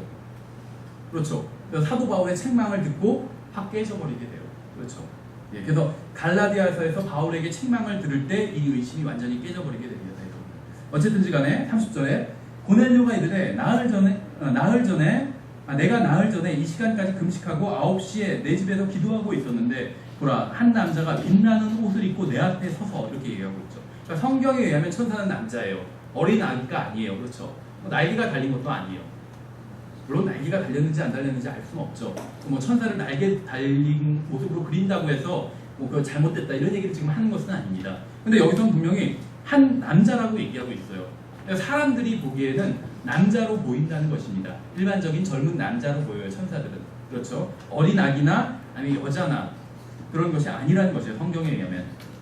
31절에 이르되 고넬료야, 하나님께서 친히 보시는 가운데 내 기도를 들으시고 내 구제를 기억하셨으니 그러므로 사람을 요파로 보내어 베드로라는 시몬을 여기로 부르라. 그가 바닷가에 있는 무두장이 시몬이라는 사람의 집에 묵고 있는데 그가 와서 내게 말하리라. 그러니까 무두장이 집에 있는지 고넬료는 다 알고 있었어요. 베드로가 유대인이지만 율법을 어기고 그렇게 있었던 걸 알고 있었어. 지금 다 말하죠. 베드로가 얼마나 얼굴이 약간 좀 화끈거렸을까요? 자기는 율법을 다 지켰다. 고넬료 앞에서는 잘난 체를 했는데 알고 있었죠. 고넬료는 하나님께서 보여주셔서 알고 있었어요. 내게 말하리라 하였나이다. 그러므로 내가 곧 당신에게 사람을 보내었는데 당신이 오셨으니 잘하였나이다. 그런즉 이제 우리는 하나님께서 당신에게 명령하신 모든 것을 들으려고 여기 하나님 앞에 다 있나이다 하니라. 모르겠어요. 제가 여태까지 본 청중 중에 가장 훌륭한 청중인 것 같아요. 청중들이 이러면 목사가 얼마나 하나님 말씀을 전하기가 편할까요? 졸지도 않고, 그렇죠. 말씀하십시오. 우리는 하나님께서 당신을 보낸 줄 알고 하나님께서 당신을 통해서 하시는 모든 명령을 다 들으려고 지금 기다리고 있습니다. 이런 자세라면, 그렇죠. 제가 여태까지 이제 지금 신학원에서 가르친 거는 우리 신학원에서 6년, 이전에 2년, 8년, 이제 교회에서도 가끔 가다 설교를 하고 그러잖아요. 그런데 일반적으로 이제 교회에서 설교할 때는 편해요. 성도님들 대부분은 이제 집중을 하십니다. 근데 제가 여태까지 만났던 청중 중에 가장 사나운 청중이 있었어요. 사나운 청중. 누군지 아세요? 주일학교 초등부였어요. 초등부. 나양성 목사님이 초등부 설교를 하시잖아요. 이제 가끔 이제 전에는 제가 들어갈 때가 있었어요. 나양성 목사님이 이제 여기서 본당에서 설교를 하실 때. 그러면 지금은 많이 나아졌는데 처음에는 아이들이 봤을 때 나양성 목사님은 자기들에게 항상 설교하시는 분이죠. 근데 저는 아니잖아요. 1년에 뭐 한 번 쓸까 말까 하는 사람이죠. 그러니까 아이들이 봤을 때 저는 설교자가 아니었던 거예요. 막 야유를 하더라고요. 설교도 뭐 하냐고 막 진짜 설교자, 진짜 목사님 불러오라고 막 그러고 야유를 하더라고요. 거리 설교할 때도 그런 야유를 들어본 적은 없었어요. 그래서 어쨌든 제가 가장 와일드한 청중이었습니다. 여기 청중은 지금 얼마나 젠틀해요. 그렇죠. 이런 청중만 있다면 아마 목사가 이 세상에서 가장 편한 직업일 거예요. 어떻게 보면. 예, 그래서 이제 이 청중들이 당신에게 명령하신 모든 것을 들으려고 여기 하나님 앞에 다 있나이다 하니라. 그러니까 이에 베드로가 자신의 선한 삶을 보여주면서 그들이 믿을 수 있도록 했다라고 말하고 있지 않죠. 복음을 전해달라고 하니까 어떻게 하면 구원을 받으리까 지금 이 얘기를 하고 있는 거죠. 청중이. 어떻게 하면 우리가 구원을 받을 수 있습니까 하니까 이에 베드로가 자신의 선한 삶을 보여주더라. 이렇게 얘기하고 있지 않다는 것이죠. 이에 베드로가 입을 열어 말하되 이렇게 말씀하고 있어요. 그렇죠. 그래서 다른 사람들에게 선한 삶을 보여주는 건 좋은 일입니다. 근데 복음을 전하는 것은 항상 입을 열어 직접 복음을 전해야 되는 거예요. 그렇지 않으면 그 어떤 것도 복음을 전하는 것이 아닙니다. 입을 열어서 복음을 전하지 않으면 그 어떤 것도 아무리 그것이 선한 일이라 할지라도 그 어떤 것도 복음을 전한 것은 아니라는 것이에요. 그래서 쉬운 복음 쉬운 전도란 책자가 있는데 거기에 이제 이런 내용이 자세히 나와 있습니다. 그 책자를 한 가지로 요약하면 이것이에요. 제가 그 책 표지에도 써놨는데 복음 전도란 예수님을 아는 사람이 예수님을 모르는 사람에게 예수님을 알려주는 것이다. 성경 지식이 많이 없어도 전할 수 있어요. 그렇죠? 구원받은 사람 다 예수님을 알고 있잖아요. 그럼 예수님을 모르는 사람에게 예수님을 전해주면 돼요.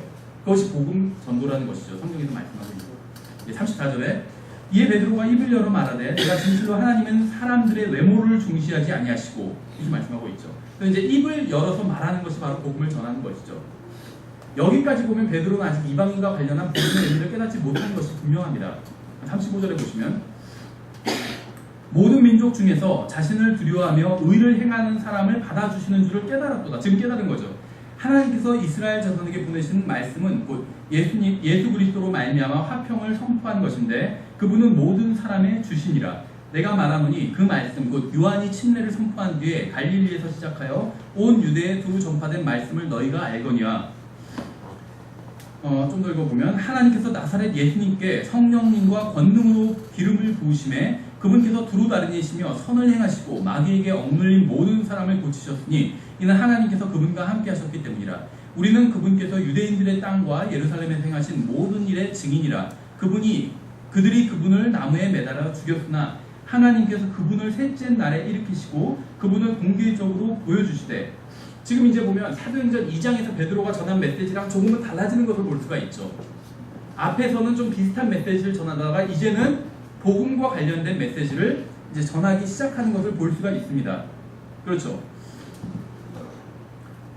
사도행전 10장에서 베드로는 구원의 역사가 유대인들로부터 이방인들에게로 바뀌는 것을 아직은 온전히 이해하지는 못했습니다.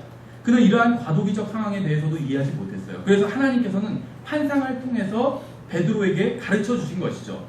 사도행전 10장에서 베드로가 알게 된 것은 신약 성경의 구원은 율법에 근거한 민족적인 것이 아니라 은혜에 근거한 개인적인 것이라는 사실을 이제야 깨닫게 된 것이죠. 베드로는 사도행전 10장 36절부터 43절에 보면 베드로가 고넬료 무리에게 말씀을 증거할 때에도 침례 요한의 가르침에 예수 그리스도의 인격과 사역을 더한 내용을 전하는 것을 볼 수가 있습니다. 베드로가 사도행전 2장에서 유대인 청중에게 전한 내용과 10장에서 이방인 청중들에게 전한 내용을 비교해보면 비슷한 면이 있지만 차이점도 있다는 것이요. 2장에서는 회개하고 침례를 받아 죄들의 사면을 얻으라. 2장 48절에서 이렇게 말씀하고 있어요. 회개하고 침례를 받아 죄들의 사면을 얻으라. 베드로가 유대인들에게 전할 때 이렇게 얘기하고 있죠. 근데 10장에서는 누구든지 그분을 믿으면 그분의 이름으로 말미암아 죄들의 사면을 받으리라. 43절에서 이렇게 얘기하고 있어요. 약간 달라진 것을 볼 수가 있죠. 성경이 모순되는 내용을 담고 있는 것이 아니라 사도행전이 과도기적인 책이고 사도행전 내에는 과도기적인 내용이 곳곳에 등장하는 거라는 거죠. 율법에서 은혜로, 옛 언약에서 새 언약으로, 국가에서 개인으로 구원의 초점이 변화하는 것을 볼 수가 있다는 것입니다. 그래서 사도행전을 기준으로 신약 교리를 세우면 안 된다는 것이요. 그렇죠. 아직 변화하고 있는 단계이기 때문에 하나님께서 사도행전 7장에서 유대인들로부터 돌아서셨고 8장에서는 이방인 개인이 은혜로 구원을 받게 되고 9장에서는 이방인들의 사도가 부르심을 받고 10장에서는 베드로가 이방인 가정을 방문하게 됩니다. 그런데 아직도 여전히 유대적인 메시지를 반쯤 섞어서 전하고 있어요. 사도행전 10장 43절부터 48절의 내용은 굉장히 놀라운 겁니다. 베드로는 하나님께서 인도하신 대로 이방인 가정에 방문했고 하나님께서 명령하신 대로 설교를 했어요. 그런데 베드로에게는 아직 이 모든 일들에 대한 의문이 있었습니다. 이제 그를 위해서 필요한 것은 이것이 바른 일이라는 것, 즉 이 일이 하나님으로부터 말미암은 것이라는 표적이 필요했다는 것이요. 우리가 지금 사도행전 10장을 쫙 살펴본 이유가 이것입니다. 이방인에게 복음을 전하는 장면인데 문제는 무엇이냐면 빌립과 비교를 한번 해보세요. 빌립도 유대인이지만 이방인에게 복음을 전했죠. 이디오피아 내시. 베드로도 유대인인데 이방인 이탈리아 사람 백부장의 고넬료에게 복음을 전했어요. 이것은 마찬가지였죠. 근데 빌립의 경우에는 표적이 없었어요. 빌립도 방언하지 않았고 이디오피아 내시도 방언하지 않았어요. 그렇죠. 방언이 필요가 없었습니다. 왜 그러냐면 이 표적이라는 것은 이방인과 관련이 없어요. 그럼 유대인과 관련이 있는 것이죠. 성경에 의하면 유대인들은 표적을 구한다고 했기 때문에. 그렇죠. 그런데 빌립은 유대인이니까 빌립과 관련이 있었죠. 근데 빌립은 믿는 유대인이었어요. 복음을 전하면서 의심을 하지 않았어요. 자기가 지금 이방인에게 전하는 이 복음이 이것이 합당한 것이라고, 이러한 행위가 합당한 것이라고 빌립은 알고 있었습니다. 그래서 전혀 꺼리낌 없이 전했어요. 그렇죠. 만약에 그렇지 않았다면 성령께서 빌립에게도 나타나셔서 보자기 한번 보여주셨을 거예요. 열어서 랍스터랑 막 베이컨이랑 있는 것도 보여주시면서 잡아먹으라 하셨을 거예요. 빌립이 그럴 수 없나이다 또 그랬겠죠. 근데 빌립은 믿는 사람이었어요. 그래서 그럴 필요가 없었어요. 이미 이방인들에게 복음을 전해야 된다는 이 사실, 이 하나님의 말씀을 믿고 있었습니다. 그래서 빌립에게는 그런 환상을 보여주실 필요가 없었어요. 그리고 표적도 주실 필요가 없었어요. 근데 베드로는 믿지 않는 유대인이었습니다. 그래서 표적이 필요했다는 것이에요. 그래서 하나님께서는 먼저 어떤 보자기를 통해서 보여주죠. 환상 중에. 왜냐하면 베드로는 믿지 않는 유대인이었기 때문에. 그런데도 베드로의 의심이 가시지 않았어요. 아직도 온전히 믿는 마음이 아니었다는 것이에요. 그래서 이제 다시 표적을 한 번 더 보여주시게 됩니다. 이 표적의 목적은 무엇이냐면 믿지 않는 유대인이 베드로는 구원받았죠. 저는 지금 베드로가 구원받지 못한 사람이다 이런 말을 하는 것이 아닙니다. 생각해 보세요. 구원받은 사람도 베드로는 구원받았어요. 지금 이 시점에서는. 그런데 그럼에도 불구하고 하나님의 말씀을 믿지 않고 있었어요. 마찬가지예요. 우리 구원받았죠. 우리가 하나님의 말씀을 다 믿고 있나요? 믿지 않고 있는 것도 많이 있어요. 그렇죠. 너희 몸을 살아있는 희생제물로 하나님께 드리라고 말씀하셨잖아요. 모든 그리스도인들이 이 말씀을 다 믿고 있을까요? 믿지 않고 있는 거예요. 그래서 드리지 않는 거예요. 그렇죠. 하나님께 드리면 손해가 난다고 생각하는 거예요. 하나님께 드리지 못하는 거예요. 하나님 믿지 못하기 때문에. 구원받은 사람도 하나님을 믿지 못하는 경우가 많이 있어요. 베드로 마찬가지였던 것이죠. 구원받은 유대인이었지만 믿지 않는 유대인이었습니다. 무엇을 믿지 않았냐면 복음이 이방인들을 향하고 있다는 것, 복음의 경륜이 바뀌었다는 것을 믿지 못했던 것이에요. 그래서 하나님께서는 이 믿지 않는 이방, 구원은 받았지만 믿지 않는 유대인인 베드로를 위해서 표적을 다시 보여주신 것입니다. 그래서 이 표적은 무엇이냐면 사인이에요. 사인, 영어로 사인. 투수와 포수가 주고받은 것이 사인이죠. 사인을 보여주신 것이요. 그렇죠. 몸쪽 낮은 직구를 던져라. 지금 사인을 하나님께서 보여주신 거예요. 베드로에게. 그래서 이 사인을 베드로는 딱 보고 알아챈 것이에요. 그렇죠. 예. 그래서 이 믿지 않는 유대인인 베드로를 위해서 하나님께서 사인을 주셨다는 것이죠. 그래서 사도행전 2장에서 믿지 않는 유대인, 청중들이었죠. 그때는 청중이었어. 사도행전 2장에서도 방언이 있었는데 전하는 사람, 설교자도 유대인이었고 청중도 유대인이었습니다. 그런데 설교자들은 하나님의 말씀을 믿고 있었어요. 그렇죠. 하나님께서 자신들에게 주신 메시지, 그것은 예수 그리스도를 통한 복음의 메시지였어요. 그런데 청중들은 그 메시지를 처음 들어보는 것이죠. 또 믿지 않는 청중이었어요. 아직은 경건한 유대인들이었지만 아직 예수님을 믿지 않는 청중이었습니다. 그래서 믿지 않는 청중들을 위해서 표적을 주신 것이었죠. 근데 이제 10장의 상황은 반대예요. 청중은 이방인이고 또 믿는 청중이에요. 지금 고넬료를 보세요. 하나님의 말씀, 자기에게 주신 모든 말씀을 다 믿었어요. 그렇죠. 유대인인 베드로를 돌아왔을 때 왜 불러야 되는데요? 이러지 않았다는 거예요. 교회에 가야 된다고 왜 가야 되는데요? 이러지 않았다는 거예요. 하나님께서 자신에게 하신 말씀을 다 믿었어요. 그대로 실행했죠. 그래서 문제는 설교자였어요. 설교자가 믿지 않는 설교자였어요. 여기서 그렇죠. 그래서 하나님께서 표적을 보여주셨다는 것입니다. 완성된 신약 성경을 가지고 있는 우리에게는 구원에 대한 신약 성경의 교리가 전혀 새로운 것이 아니지만 신약 성경이 없던 유대인 그리스도인들에게는 이러한 신약 구원의 교리가 표적이 없이는 받아들일 수 없는 일이었다는 것이죠. 사도 바울이 고린도전서와 에베소서에서 그리스도의 몸으로서의 믿는 자들의 연합에 대한 계시를 받기 전에는 이방인이 유대인과 똑같이 구원받을 수 있다는 것이 유대인들에게는 받아들이기 힘든 내용이었다는 것입니다. 그렇죠. 그래서 사도행전 10장에서 고넬료의 친족들이 복음을 믿고 유대인들을 위한 표적으로서의 방언의 은사를 받게 되었을 때 그들의 말을 듣고 있던 베드로 일행은 고넬료 일가의 방언을 이해할 수 있었음이 분명합니다. 그렇죠. 사도행전 우리가 아까 40절까지 읽었죠. 끝까지 읽어보면 온 백성이 보여주지 아니하시고 온 백성에게 보여주지 아니하시고 오직 하나님께서 미리 택하신 증인들 곧 그분께서 죽은 자들로부터 일어나신 뒤에 그분과 함께 먹고 마신 우리에게 보여주셨느니라. 이 복음의 내용을 보여주셨다는 것이죠. 예수님께서 죽으시고 묻히시고 부활하신 것, 또 그분께서 우리에게 명령하사 백성에게 선포하게 하시고 복음을 선포하게 하신 것이죠. 하나님께서 산자와 죽은 자의 심판자로 정하시니가 바로 그분이심을 증언하게 하셨으니 그분에 대하여 모든 대언자들도 증언하되 누구든지 그분을 믿는 자는 그분의 이름으로 말미암아 죄들의 사면을 받으리라 하느니라. 베드로가 아직 이 말들을 할 때 성령께서 말씀을 들은 모든 사람 위에 임하심에 이 말씀을 하고 있는 그 중간에 성령께서 임하셨어요. 그렇죠. 할례자들에 속한 자들로서 믿은 자들 곧 베드로와 함께 온 자들이 이방인들 위에도 성령님을 선물로 부어주시는 것으로 인해 다 놀라니 깜짝 놀랐죠. 이러한 것은 전혀 예상하지 못한 거예요. 이방인도 똑같이 성령님을 받고 구원을 받아? 이건 전혀 예상하지 못한 것이죠.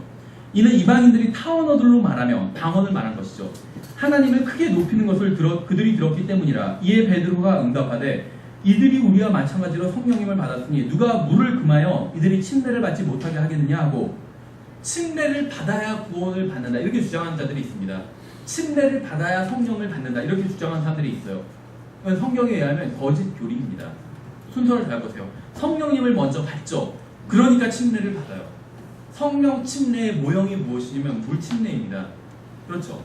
성령 침례의 모형이 물침례예요. 그래서 성령 침례를 받은 사람이 자기가 성령 침례를 받았다는 걸 드러내기 위해서 물침례를 받는 것입니다. 물침례는 아무런 능력이 없어요. 생각해보세요. 성령 침례, 물침례. 그럼 여기서 침례라는 걸 제하면 성령과 물이 남죠. 물에는 아무런 능력이 없어요. 성령님께 능력이 있는 것이죠. 물침례는 아무런 능력이 없어요. 성령님께 능력이 있는 것이지. 물침례는 성령 침례는 성령님께서 하시는 일이죠. 물침례는 사람들이 하는 일입니다. 그렇죠. 성령 침례를 받은 사람을 보고 구원받은 사람을 보고 그 사람을 물침례를 주는 것 이것이 사람이 하는 일이에요. 사람이 하는 일은 항상 무엇이냐면 사람이 하는 일에 능력이 없어요. 하나님이 하신 일을 추인하는 것에 불과합니다. 추인, 추후에 인정하는 것. 하나님께서 하신 일을 추후에 인정하는 것 이것이 사람이 하는 일이에요. 성령 침례는 하나님께서 하신 일이죠. 이것을 보고 사람들이 저 사람은 성령 침례를 받았어. 그렇기 때문에 그 사람을 물침례를 주는 거예요. 물침을 주는 이유는 그걸 하면 구원을 받기 때문이 아니라 하나님이 그 사람 안에서 해주신 일, 구원해 주시고 성령님으로 침례를 주신 일이죠. 그것을 인정하기 위해서 하는 일이에요.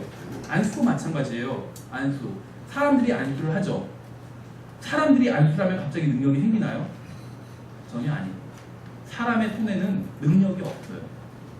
성령님께서 안수를 해주셔야지 능력이 있어요. 그럼 사람이 왜 안수를 하느냐? 성령님께서 안수하신 것에 대한 추인을 하는 거예요. 그렇죠. 생각해보세요. 어떤 사람을 안수를 하죠?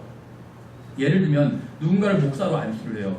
뭐냐면 그 사람을 가만히 보니까 하나님께서 그 사람에게 목사의 은사를 주셔서 그 사람을 통해서 역사하신다는 걸 봤기 때문에 안수를 하는 것이죠. 그렇죠. 신학교 졸업한 사람은 안수 주는 게 아니에요. 하나님께서 쓰시는 사람을 안수를 주는 겁니다. 침례랑 똑같아요. 하나님께서 성령 침례를 주신 사람을 침례를 주는 거예요. 물침례를 주는 거죠. 하나님께서 안수하신 사람 알 수가 있어요. 하나님께로부터 성령 침례를 받은 사람을 알 수가 있죠. 그렇죠. 어떤 사람이 구원받았는지 구원받지 않았는지 대부분 보면 알 수가 있어요. 그렇죠. 신앙 고백을 하고 구원받은 사람들은 그렇죠. 그 사람을 보면 아, 저 사람은 성령 침례를 받았다 이걸 알 수가 있습니다. 방언을 하는 걸 보고가 아니라 성령 침례를 받았다, 구원받았다는 걸 보고 알 수가 있어요. 마찬가지로 사역자도 마찬가지라는 것이죠. 하나님께서 어떤 사람을 쓰신다는 걸 보이면 그 사람에게 안수를 하는 것이요. 왜냐하면 하나님께서 안수하셨기 때문에 추인하는 것이에요. 추인. 그렇죠. 어쨌든지 간에 예. 성경에서 두 번째로, 첫 번째는 사도행전 2장이었죠. 두 번째 이제 10장입니다. 두 번째로 나온 방언을 하는 무리들을 살펴본 결론이 무엇이냐면 예수 그리스도의 죽으심과 묻히심과 부활하심을 믿는 유대인, 이방인 무리가 성령님을 받았음을 볼 수 있다는 것이요. 그들은 방언의 은사를 받았고 유대인 사도들과 유대인 그리스도인들은 하나님께서 유대인과 이방인을 동일한 방식으로 다루시고 구원하신다는 사실을 모르고 또 믿지 않았기 때문에 이러한 일로 인해서 매우 놀라게 된 것이죠. 그래서 하나님께서는 표적을 주신 것입니다. 표적을 보여주셨다는 것이죠. 예. 그래서 다시 정리해서 보면 그 35절부터 39절에 나온 베드로가 전한 메시지는 침례인 요한의 메시지와 비슷해요. 그렇죠. 그런데 39절 후반부터 40절에 나온 메시지는 신약의 복음의 메시지요. 그렇죠. 41절부터 43절에 나온 메시지는 신약 복음의 메시지요. 완전히. 그래서 뭔가가 지금 전환기적이라는 것을 알 수가 있어요. 지금 베드로가 메시지를 전할 때 성령님께서 임하셔서 베드로에게 이렇게 메시지를 전하도록 인도해 주신 것이죠. 그래서 이것이 성경에 그대로 기록된 것이에요. 그렇죠. 하나님의 말씀으로. 그래서 메시지가 유대인적인 메시지에서 지금 신약의 이방인들에게 전하는 메시지로 변화하는 것을 볼 수가 있다는 것이죠. 44절에 다시 보시면 침례를 받기 전에 먼저 성령님을 받은 걸 알 수가 있어요. 그렇죠. 근데 보면 아직 설교가 끝나기도 전이었어요. 그렇죠. 여러분 복음 설교를 할 때가 있죠. 복음을 전하는 설교를 쭉 해요. 그럼 마지막에 복음을 전합니다. 그리고 다 눈 감으라고 해요. 그리고 예수님을 아직 믿지 않는 사람은 손 들라고 합니다. 그렇죠. 근데 요즘 또 거꾸로도 하더라고요. 믿지 않는 사람에게 손 들라고 하니까 믿지 않는 사람이 적극적으로 잘 안 하잖아요. 믿는 사람 손 들라고 하더라고요. 손 안 드는 사람 보더라고요. 어쨌든지 간에. 근데 그렇게 해서 이제 예를 들면 믿고 싶은 사람 손 들게 해서 어떤 사람이 손 들었어요. 그럼 믿고 싶은 사람 나오세요 해서 이제 그 사람 다시 복음 설명해주고 이제 영접 기도까지 시키죠. 그리고 이제 구원받았다고 합니다. 근데 사실은 정확히 본다면 하나님의 말씀을 전할 때 믿는 순간이 있어요. 하나님의 말씀을 예를 들면 전하는 설교를 했을 때 믿는 순간이 있었습니다. 여기도 마찬가지죠. 그래서 사실 자기가 언제 정확히 구원받았는지 알 수가 없어요. 생각해보세요. 예수 그리스도를 믿는 순간에 구원을 받습니다. 그렇죠. 복음을 믿는 그 순간에 구원을 받아요. 근데 구원파는 뭐라고 하냐면 구원받은 날짜와 시간을 정확히 알지 못하면 구원받은 게 아니라고 얘기를 합니다. 근데 구원받은 날짜와 시간을 정확히 아는 사람은 이 세상에 아무도 존재하지 않아요. 생각해보세요. 저는 1990년 7월 어느 날에 구원받았습니다. 7월까지는 알아요. 근데 7월 며칠인지는 몰라요. 저는. 구원파 다니는 많은 사람들이 연도 날짜까지 알아요. 몇 월 며칠까지 알고 어떤 사람은 몇 시까지도 알아요. 어떤 사람은 몇 분까지 아는 사람도 있어요. 근데 몇 초까지 아는 사람은 못 봤어요. 그리고 자기가 그때 구원받았다고 할지라도 그게 아닐 수 있어요. 왜냐하면 실제로 마음속에서 믿는 순간 구원을 받은 거지. 그렇죠. 그럼 자기가 몇 초까지인지 절대 알 수가 없어요. 여기서 보세요. 이 고넬료가 언제 구원받았을까요? 베드로가 아직 이 말들을 할 때 성령님께서 말씀을 들은 모든 사람 위에 임하셨대요. 아직 설교가 끝나기도 전이었어요. 그런데도 이미 구원을 받은 거예요. 아직 베드로가 초청도 안 했어요. 믿고 싶은 사람 손드세요 하기도 전이에요. 그런데도 이미 구원을 받았어요. 사실 우리가 초청 설교할 때도 마찬가지예요. 예수님 믿고 싶은 사람 손들고 앞으로 나오세요 할 때 이미 마음속에 믿는 사람이 앞으로 나와요. 그렇죠. 앞으로 나와서 다시 영접하면 그때 구원받은 게 아니라 이미 구원받고 나오는 경우가 허다하다는 것이요. 마음으로 믿어 의에 이른다고 말씀하고 있잖아요. 마음으로 믿어 구원받아요. 마음으로 믿으면 사람이. 그렇죠. 그래서 구원받는 그 순간을 정확히 알 수 없다는 것입니다. 정확한 초도 알 수 없어요. 그래도 상관없어요. 그렇죠. 그럼 정확한 분을 알지 못해도 상관없어요. 정확한 날짜를 알지 못해도 상관없어요. 정확한 연도를 심지어는 알지 못해도 상관없어요. 중요한 건 무엇이냐면 내가 지금 이 순간 예수 그리스도를 믿고 있고 구원받았다는 거예요. 내가 태어난 정확한 시간을 알 수는 없을 수 있어요. 그렇죠. 중요한 건 내가 지금 태어나 있다는 것이죠. 그게 중요하다는 것입니다. 어쨌든지 간에 그래서 아직 설교가 끝나기도 전에 구원을 받았습니다. 대부분의 사람들이 메시지 중간에 구원받는 경우가 참 많이 있어요. 실제 복음을 전하는 설교에서도 자기가 구원받았다고 알기 전에 구원받는 경우가 많이 있다는 것이죠. 고넬료와 같이 있었던 이 사람들, 친척들과 친구들은 성령님의 은사를 받았습니다. 성령님을 받았어요. 성령님을 선물로 받았다는 거예요. 할례자들은 그 유대인들을 가리키는 것이에요. 여기서 이제 45절에서 말하는 할례자들. 만약 이방인들도 복음을 믿고 구원받을 수 있다고 생각했다면 왜 신이 놀랐겠어요? 그러니까 아직 이 시점까지는 이 복음을 전하는 베드로를 포함해서 유대인들이 이방인들도 동일하게 복음을 믿고 구원받는다는 사실을 받아들이지 못했다는 것이죠. 그렇죠. 그래서 베드로와 함께 있던 무리들이 믿지 않았기 때문에 이 복음을 믿고 이방인들도 구원받을 수 있다는 사실을 믿지 않았기 때문에 놀란 것이죠. 그렇죠. 46절에 다시 보시면 고넬료와 함께 모인 무리들은 방언을 한 걸 볼 수가 있습니다. 베드로와 그의 일행은 고넬료 일가가 하는 방언을 알아들었어요. 그렇죠. 그래서 깜짝 놀랐죠. 고넬료와 그의 무리들이 한 방언은 표적으로 베드로와 그와 함께 유대인들을 위한 것이었어요. 바로 하나님의 사인이었다는 것이죠. 이방인들이 갑자기 방언을 하니까 베드로가 이제 알아차린 거예요. 아, 이게 하나님의 방법이구나. 이게 정상적인 지금 내가 궤도에 올라와 있는 것이구나. 전혀 이상한 일이 아니구나. 받아들이기 시작했던 거죠. 이 상황이. 그렇죠. 믿지 않는 유대인들을 위한 표적으로서의 방언이 필요했어요. 이때 베드로를 위해서. 베드로와 그의 일행들은 이방인들도 동일하게 복음을 믿고 구원받을 수 있다는 것을 믿지 못했습니다. 즉 그들은 이방인들과 관련된 복음의 부분에 대해서 믿지 못하는 믿음이 없는 유대인이었다는 것이요. 그래서 표적으로서의 방언이 필요했다는 것입니다. 사도행전 2장의 방언 문맥에선 믿지 않는 유대인들, 청중들을 위해서 표적이 필요했어요. 근데 지금 사도행전 10장의 문맥에서는 믿지 않는 유대인, 설교자를 위해서 표적이 필요했던 것이죠. 그러니까 항상 이 방언이 나오면 그것이 청중이건 설교자건 믿지 않는 유대인이 등장한다는 것이요.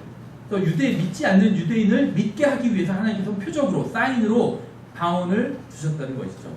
그렇죠. 이제 여기부터 추측입니다. 지금까지 얘기한 건 사실을 얘기해 드린 거죠. 성경에 나온 그대로. 여기부터 추측이에요.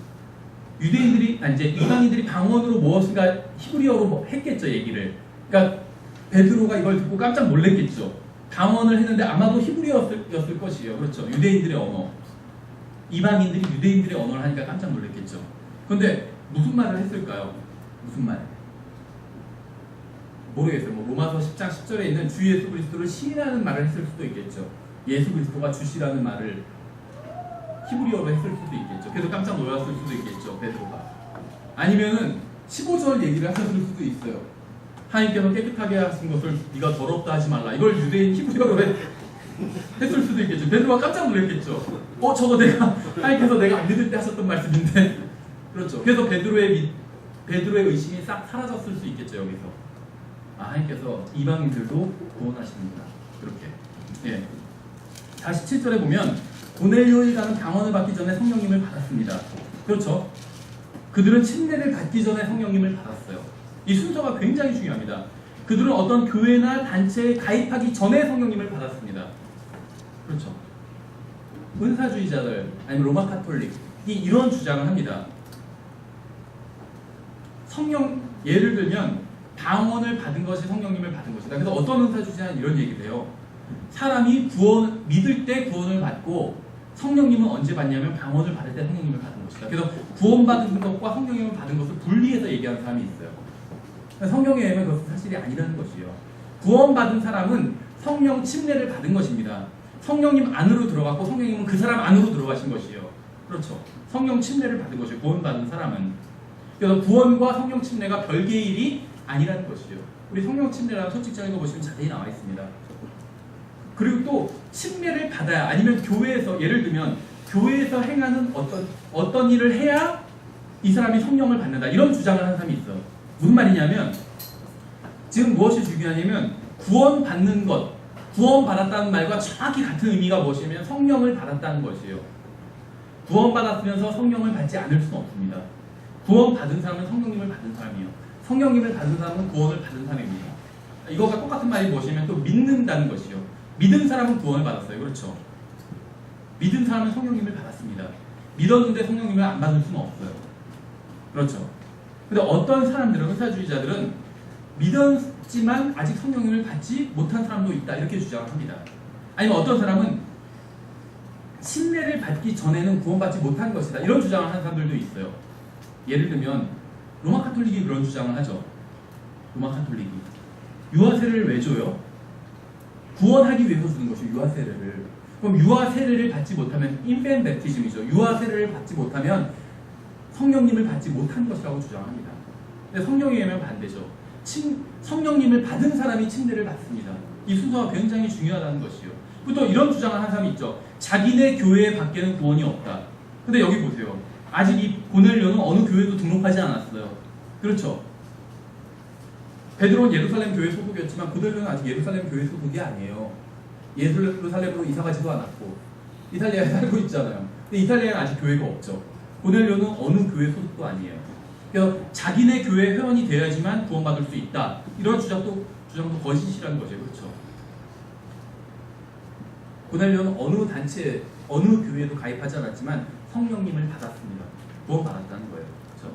48절에 보면 새신자는 침례를 받아야 한다고 명령하고 있어요. 그렇죠? 아까 말씀드렸죠. 성령 침례와 물 침례가 있으면 성령 침례의 능력이 있어요. 물 침례는 아무런 능력이 없습니다. 그럼 물 침례를 받지 않아도 되는 것일까요? 아니에요. 물 침례도 받아야 됩니다. 물 침례는 아무런 능력도 없지만 받아야 되는데 그 이유는 여러 가지가 있어요.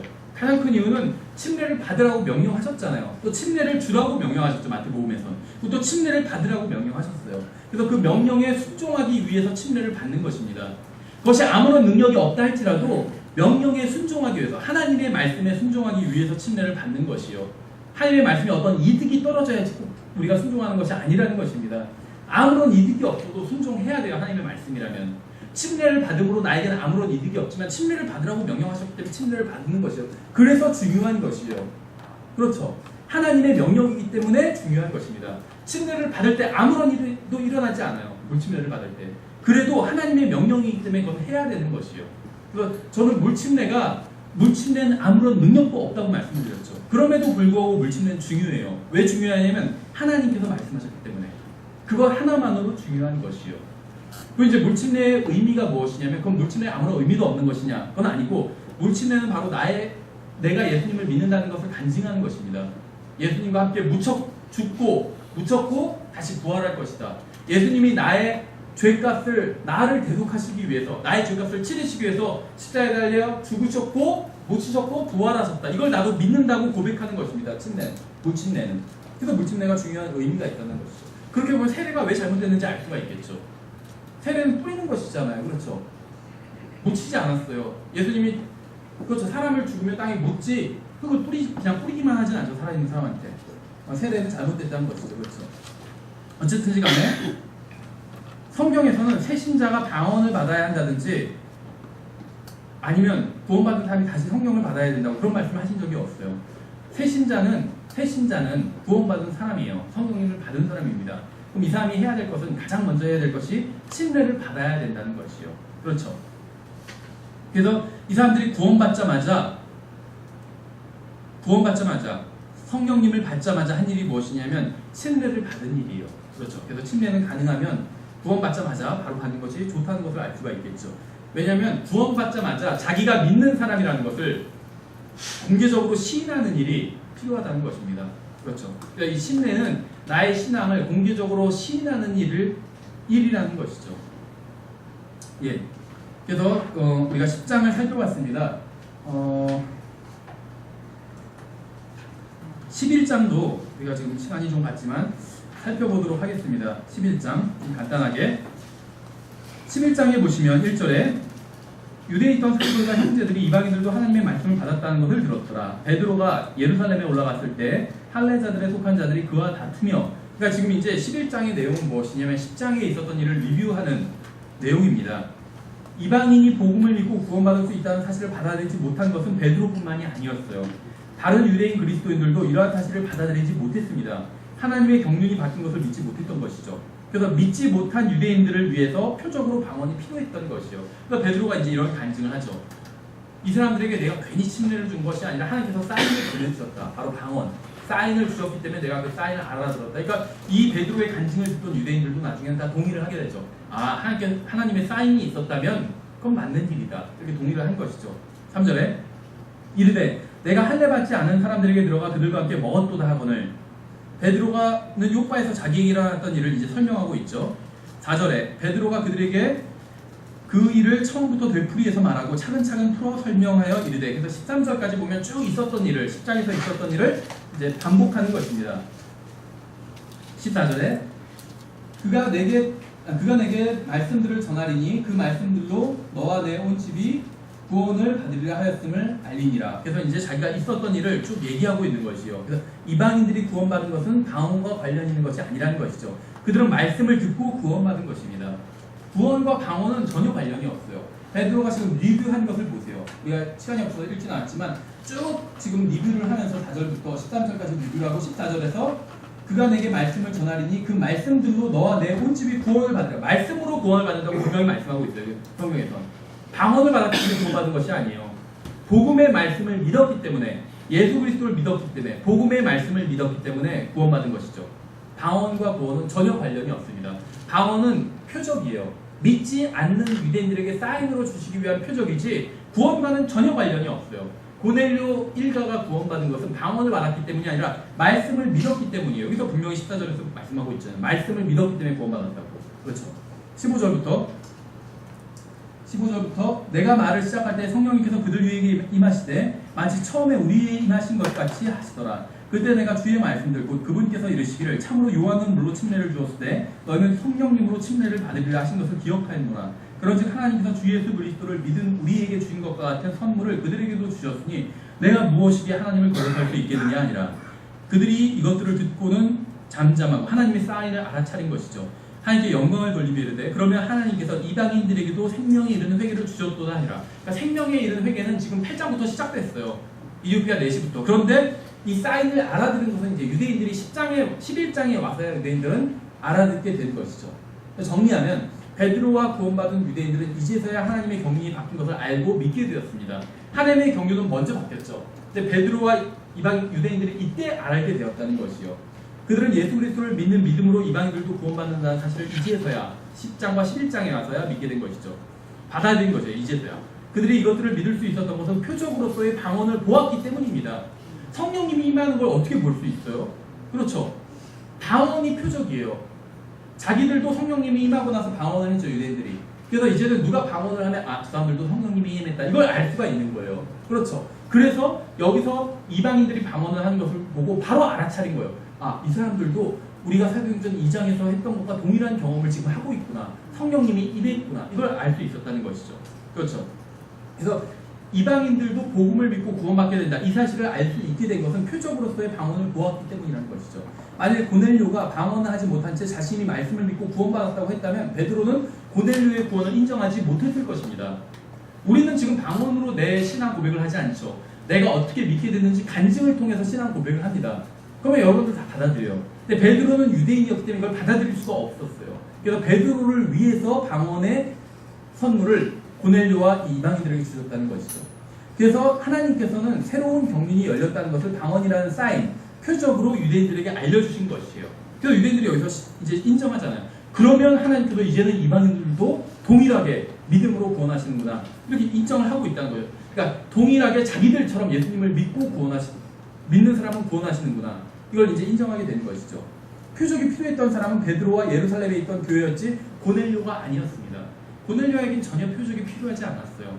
표적이 필요한 것은 베드로와 예루살렘에 있던 믿지 않는 유대인들이었다는 것이죠. 구원은 받았지만. 그래서 이후로는 구원받은 이방인들이 방언을 하는 장면이 사도행전에서 더 이상 나오지 않아요. 왜 그럴까요?